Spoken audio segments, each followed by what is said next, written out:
आज Doubtnut app download करें। Doubtnut पर अपने सभी गणित, रसायन विज्ञान, भौतिक विज्ञान और जीव विज्ञान के डाउट्स का करो सफाया। बस प्रश्न की फोटो खींचो, एक ही प्रश्न को क्रॉप करो और तुरंत वीडियो सोल्यूशन पाओ। अभी डाउनलोड करें। नमस्कार दोस्तों, हमारा प्रश्न है कि जब वॉशिंग सोडा पर तनु HCl डाला जाता है तो उत्सर्जित गैस हमें कौन सी प्राप्त होती है। तो दोस्तों हमें बताना है कि इन दोनों की जब अभिक्रिया होती है तो कौन सी गैस हमें प्राप्त होती है। तो दोस्तों हमें 4 विकल्प दिए गए, इनमें से बताना है कि कौन सा ऑप्शन बिल्कुल हमारा सही होगा। तो सबसे पहले दोस्तों मैं यहाँ पर इसका रासायनिक सूत्र लिख लेता हूँ, जो कि हमें प्रश्न में यौगिक के तौर पे दिए हुए हैं। ठीक है, सबसे पहला यौगिक दिया गया दोस्तों हमें यहाँ पर वॉशिंग सोडा, जिसे हम धावन सोडा के तौर पे जानते हैं। तो यहाँ पर हमारा वॉशिंग सोडा हो जाएगा हमारा, इसका रासायनिक सूत्र होता है हमारा Na2CO3 और यहाँ पर जल के अणु भी उपस्थित होते हैं। ठीक है, अब दोस्तों हमें इसकी अभिक्रिया किससे करानी है? HCl के साथ में। ठीक है, तो दोस्तों हम HCl को किस नाम से जानते हैं? ये होता है हमारा हाइड्रोक्लोरिक अम्ल। ठीक है, तो ये हो गया हमारा हाइड्रोक्लोरिक अम्ल, जो कि हमें कौन से माध्यम में लेना है? जो कि हमें तनु माध्यम में लेना है। तो ये हो गया हमारा तनु HCl। ठीक है, अब दोस्तों हमें इन दोनों की अभिक्रिया दिखानी है और बताना है कि कौन सी गैस हमें इन दोनों की अभिक्रिया में प्राप्त होती है। तो दोस्तों हमारी जो रासायनिक अभिक्रिया हो जाएगी वो कुछ इस तरह से होगी।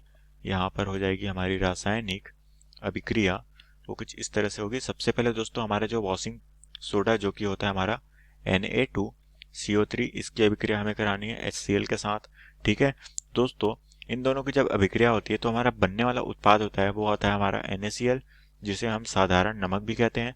ठीक है, ये हो गया दोस्तों हमारा सोडियम क्लोराइड। साथ में हमें क्या प्राप्त होते हैं? जल के अणु, जो कि होता है H2O, और साथ में हमें प्राप्त होते हैं CO2, जो कि हमारी होती है कार्बन डाइऑक्साइड। तो ये हो गया दोस्तों हमारा सोडियम क्लोराइड। उसी तरह से दोस्तों ये हो गया हमारे जल के अणु। ठीक है, तो मैं यहाँ पर लिख लेता हूँ, ये हो गया हमारे जल के अणु। और ये दोस्तों हमें कौन से? ये दोस्तों CO2, जो कि हमें गैसीय अवस्था में पाई जाती है।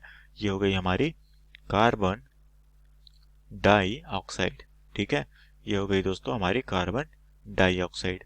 तो इस तरीके से दोस्तों हम कह सकते हैं कि हमारी अभिक्रिया जो है वो संपन्न होती है, जिसमें हमें अभिष्ट उत्पाद के तौर पे क्या प्राप्त होता है?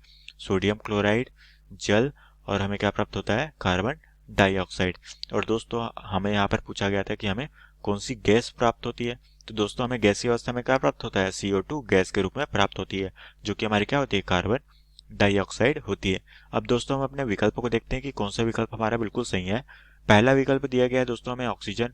यहाँ पर हम देख पा रहे हैं दोस्तों ऑक्सीजन कोई भी गैस हमें मुक्त नहीं हो रही है, तो ये विकल्प गलत हो जाएगा।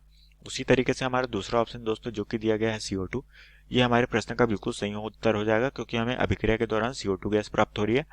तो ये दोस्तों जो हमारा कार्बन डाइऑक्साइड है ये हमारा बिल्कुल सही हो जाएगा। हमारा तीसरा ऑप्शन दोस्तों जो कि हाइड्रोजन है, जिसे हम H2 से देखते हैं, यहाँ पर दोस्तों हमें H2 नहीं प्राप्त हो रहा है, जबकि हमें जल प्राप्त हो रही है।